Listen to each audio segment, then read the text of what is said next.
So, you guys, we are here today to discuss, just briefly whether Rafa Nadal, also known as the King of Clay, will he ever, well, I don't want to say ever, but will he this year at least, and perhaps before the summer comes around, will he be able to regain his number one ranking that he once had for quite some time?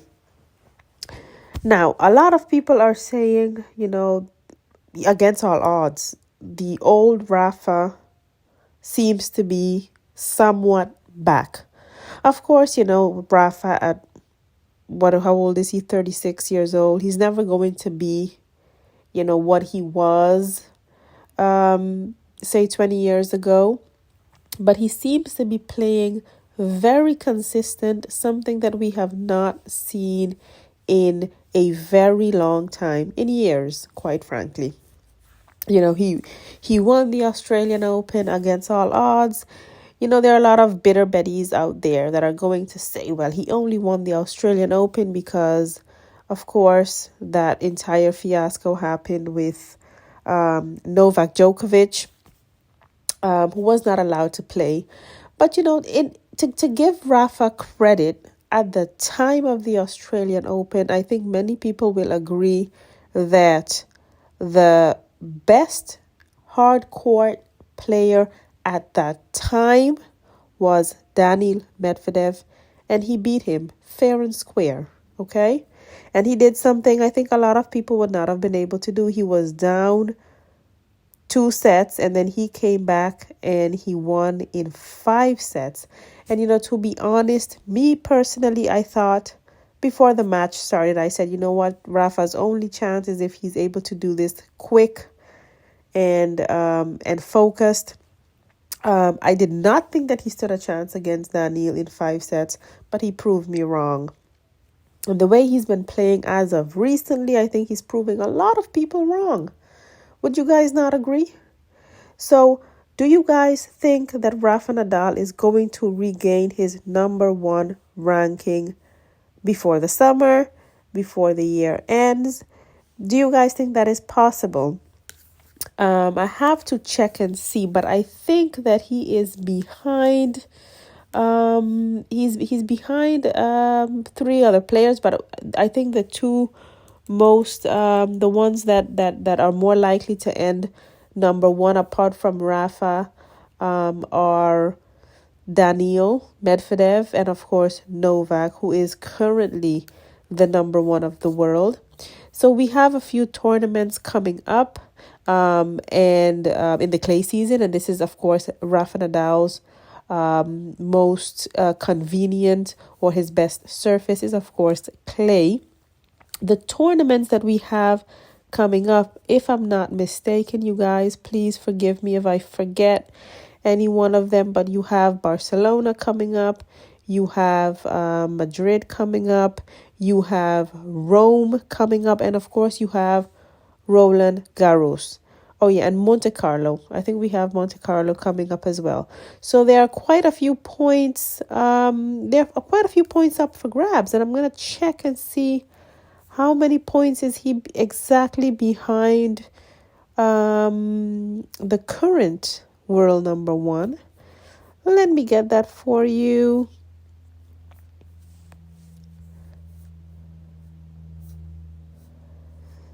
So that we can assess if he can make it to world number one. How likely is it? So,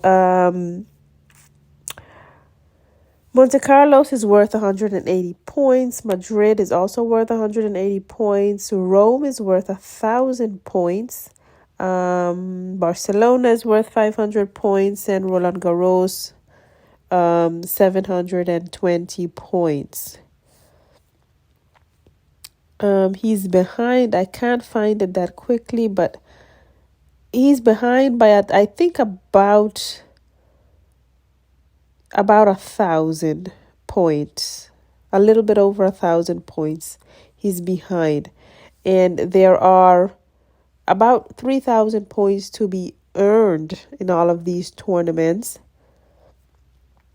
So I think he has a good chance of capturing the world number one.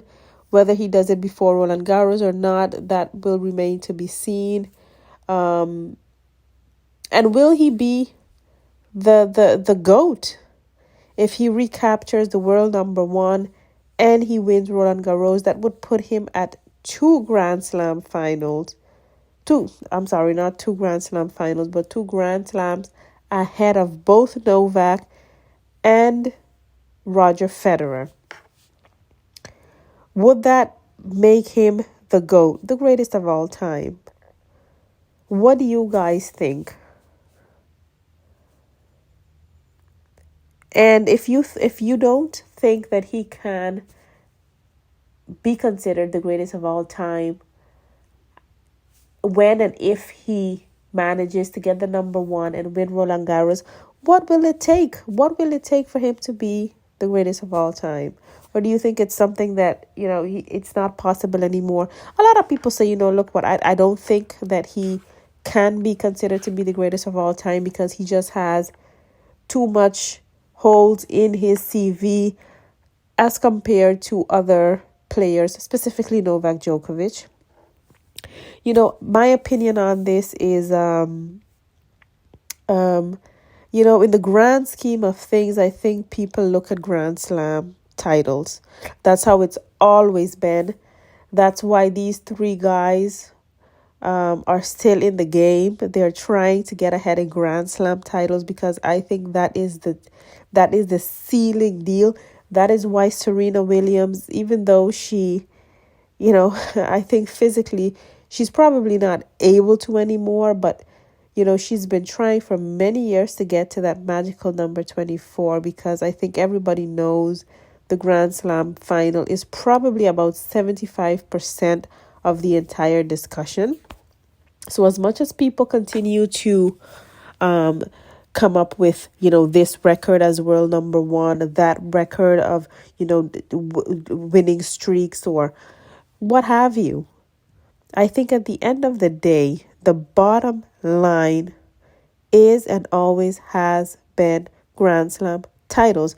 Now, you can argue back and forth whether you think that is justified, whether you think that is fair, but I'm just stating that when you look at how these discussions have been had in the past, it usually boils down to the Grand Slam finals, okay? If any one of these guys, whether it be Novak, whether it be Rafa, whether it be Roger, or anybody else, ends up with, say, 2 or 3 Grand Slam titles behind, it's going to be very difficult to make the claim of them being the GOAT, regardless of whatever else is on their CV. So guys, just let us have a discussion in the comments. Do you guys think that after winning Roland Garros and possibly getting the number one spot, do you think that Rafa can make a serious claim to be considered the greatest of all time? The funny thing is, and this is what I have noticed, that anytime either one of these guys wins a Grand Slam, the discussion tends to shift to that person being the GOAT. Even amongst players and commentators, it seems to shift. And then when another one wins a Grand Slam, then all of a sudden that one becomes the GOAT according to whatever discussions are happening at that moment in time. So that goes to show you that the Grand Slam titles is very much the thing that tips the scale. So let me know what you guys think in the comments. Please subscribe. I'm going to be making more videos, doing commentary on a number of things. Please go ahead and subscribe and like the video. That helps the algorithms. Thank you very much for watching and listening.